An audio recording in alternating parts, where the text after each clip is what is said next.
Guys welcome back to new video. आप सभी का स्वागत है मेरे यूट्यूब चैनल कोरोना पढ़े मेरा drama the scientific method of history. तो जो साइंस जो पास्ट को अंडरस्टैंड करने की कोशिश करता है हम उसे साइंस कहते हैं, राइट। तो अभी हम लोगों ने लास्ट वीडियो में हमने ये चैप्टर पढ़ा था व्हाट इज हिस्ट्री।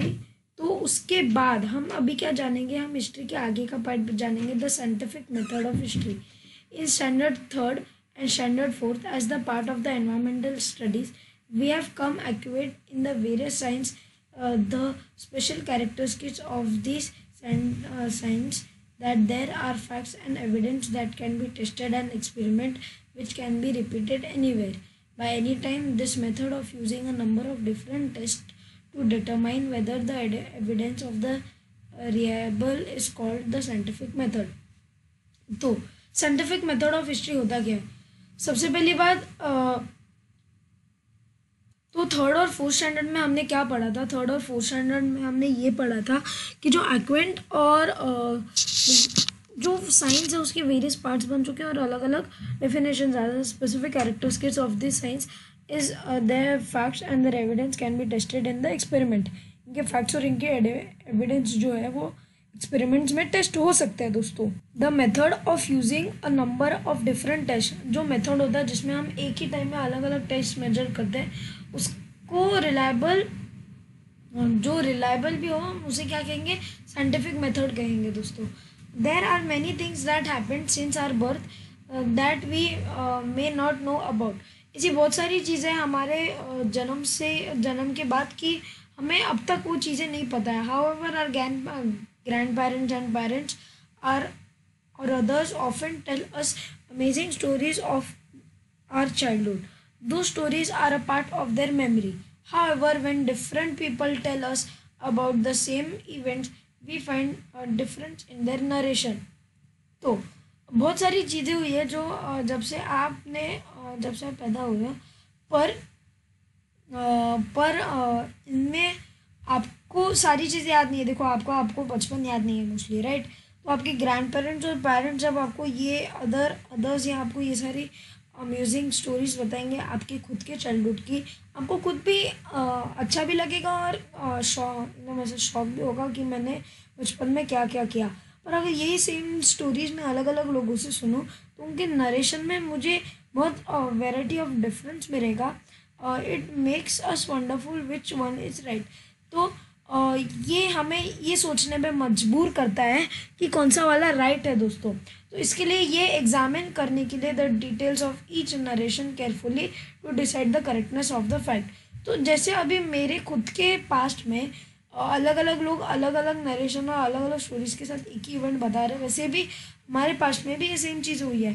बस लोगों ने लिख दी, उसे ओरली पास कर दी। तो अभी किस पे हमें ट्रस्ट रखना है या किस पे नहीं, किसका हिस्ट्री राइट है किसका नहीं, वो हमारे ऊपर डिपेंड है दोस्तों। फैक्ट्स के हिसाब से लोगों ने कुछ हिस्ट्रीज को राइट टिक किया, कुछ हिस्ट्रीज को बोला ये हिस्ट्री करेक्ट है, इस पर वो फैक्ट प्रूफ नहीं कर रही है। हो भी सकता है नहीं भी हो सकता है, हु नोज। इसलिए एवरी नरेशन के बीच में अलग अलग डिफरेंस होने के कारण सब लोग सेम स्टोरीज नहीं बताते। इसलिए जो हिस्ट्री है वो मेरा खुद का जो हिस्ट्री है वो मुझे खुद सुनने में अलग लगता है अलग अलग लोगों से। तो सेम चीज़ें हमारी हिस्ट्री के साथ भी हुई है। हमारी हिस्ट्री भी लोगों ने इतने सारे लिए बड़े बड़े उस टाइम के स्कॉलर्स ने लिख दी और अलग अलग स्कॉलर्स ने अलग अलग स्टोरीज लिखी, अलग अलग नहीं सेम टॉपिक, पर उनमें उनके खुद के एडिशनल पॉइंट्स थे कि ऐसा हुआ ऐसा नहीं हुआ। तो that is why it is impossible to connect the experiments to recreate the event that happened in the past. तो जो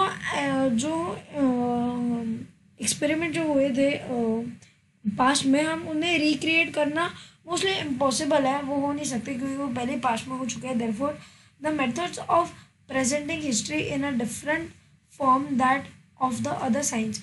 तो हिस्ट्री को अदर साइंस से अलग अलग फॉर्म्स में प्रेजेंट किया जाता है एज पर वो अलग साइंस से अलग होनी चाहिए। Even so history is the scientific method at even stage, naming while looking at and collective evidence, examining the evidence and putting them together, while when required help is also taken from other science that is why history is considered to be a scientific discipline. History is not written slowly on the basis of imagination. History जो है वो ऐसे ही किसी ने आया सोच के लिख के चला गया, ऐसा नहीं है।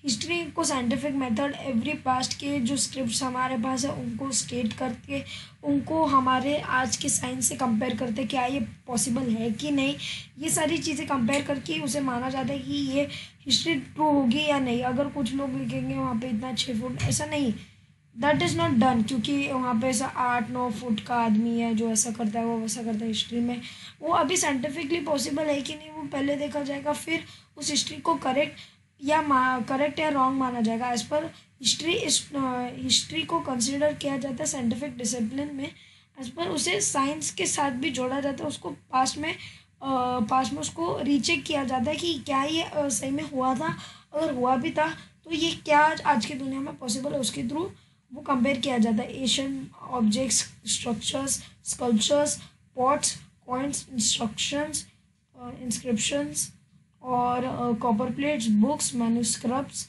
और traditional song, stories and songs are remembered.